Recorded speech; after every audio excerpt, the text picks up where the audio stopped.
श्री स्वामी समर्थ. घरामध्ये पैसा कुठे ठेवू नये. आपण माझे खूप सारे व्हिडिओ बघितले असतील की लक्ष्मी माता आपल्या घरात येण्यासाठी आपण कोणकोणते उपाय करायचे.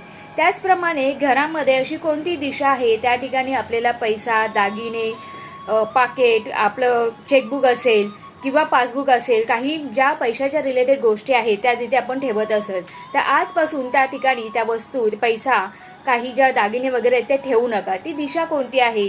ती दिशा असणार आहे पश्चिम आणि दक्षिण यांच्या मधली दिशा. म्हणजे दक्षिणेकडून ज्यावेळेस आपण पश्चिमेकडे जातो ती जी दिशा येते त्या दिशेला आपल्याला पैसा, पर्स, पाकिट, त्याच्यानंतर दागिने, ज्या पैशाच्या रिलेटेड वस्तू आहेत त्या अजिबात ठेवायच्या नाही आहेत. कारण की त्याच्यामुळे काय होतं की पैसा कमी होत जातो आणि माता लक्ष्मीची अकृपा आपल्यावर होते.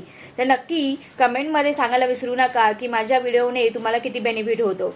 श्री स्वामी समर्थ.